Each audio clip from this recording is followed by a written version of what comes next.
morning guys, mga kabayan. Monday na Monday tayo. And okay na yung weather dito guys. Alam mo, naka-jacket na ako. Hindi guys ako nagtali ng buhok at basa yung buhok ko. Hindi ko ako. Kamusta ang Sunday nyo guys? Kahapon nandun lang kami sa bahay nung pamilya ko. Tingnan nyo na naman ang pag-itsura ko.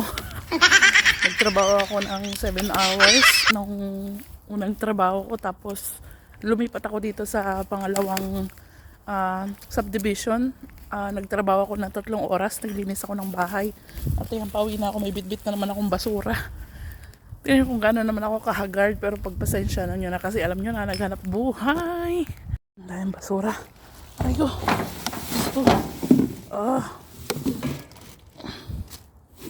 Gusto ko sana mag-ipon ng plastic na kasi ito nabebenta na to.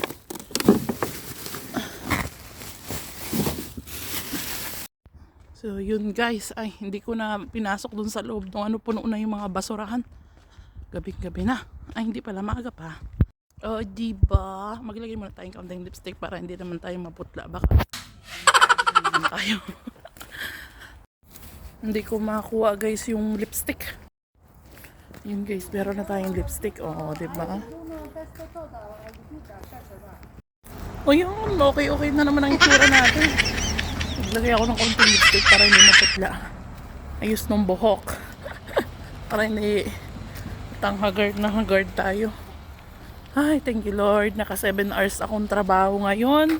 Tapos 3 hours, 7, 8, 9, 10. So naka 10 oras tayo ngayon. Tomorrow, babalik ako dito at gusto nila magplancha ako. So mamlansya muna tayo tomorrow sa kanila. Ang dami planchahin guys. Isang tag dun. Isang higaan. Isang katre. Isang kama. Anong dami. So okay lang yan kasi ironing. Petics lang yan guys. Petics ang ironing.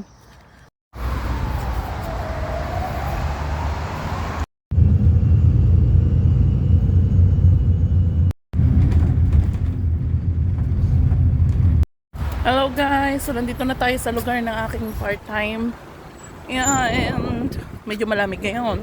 Guys, sorry nga pala, wala akong balag kasama yung mga bata. Gawa ng kagabi guys, ay pag-uwi ko, lobat na yung cellphone ko at wala parang pera yun. Hindi na ako nakapag-vlog kagabi guys. Dahil lobat nga ang cellphone ko pagka-uwi ko. Nag-charge ako hanggang kumain kami ng mga bata.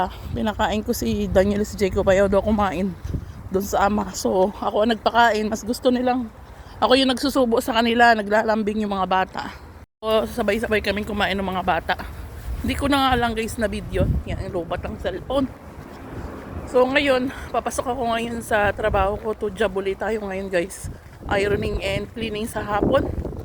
Pero dito lang naman sa compound na to. Hindi ko naman nakikita nyo to guys sa vlog to. Ayan o. Ganito ang mga bahay dito.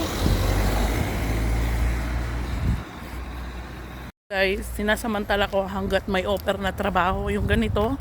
Minsanan lang dumating yung ganyan, magdo-double job ka. Kasi nung nawala yung regular plan ko ng 3 days, halos wala akong trabaho guys. Sa isang linggo, 3 beses na ako nakakapasok na. Tapos pag may nag-offer sa akin ng Sabado, ginagrab ko. Kasi nga, wala akong trabaho ng twice a job a day. Kaya pag may ganito, ginagrab ko talaga habang may nag-o-offer pa ng trabaho. Kumbaga sabi nga na hanggat meron, i-grab mo nang i-grab ang opportunity kasi minsan lang yan dumating. Kasi guys, katulad nyan, pag dumating yung summer dito, halos walang trabaho ang part-timer. Masaya ako kasi kahit pagod ako, may mauuwi naman akong pera pag in the end of the day. Pag lubog ng araw, may pera tayo. Nakakapag-provide pa ako nakakapag-send din ako ng pera sa anak ko sa Pilipinas, sa magulang ko, kahit pa paano. Ay, nako. Samahan nyo nga pala ako guys sa journey ko sa Di ba ang dami nagre-request, ibalik mo yung dati mong katawan, ganyan-ganyan. So, hindi dahil sa request nyo guys, dahil importante kayo sa akin, mahal ko kayo. Dahil gusto ko rin naman sa sarili ko na ibalik. Kasi mag-start ulit ako katulad ng ginagawa ko dati na low carb. Naglo-low carb ako dati and intermittent fasting. Ginawa ko po yan dati guys. Kaya yung katawan ko ay maganda dati. And hindi ako pwedeng mag-intermittent fasting guys. Gawa nga ng ako'y pagod sa work. Kung katulad ng work kong ganito, ay baka mahimatay naman ako pag nag-intermittent fasting pa ako.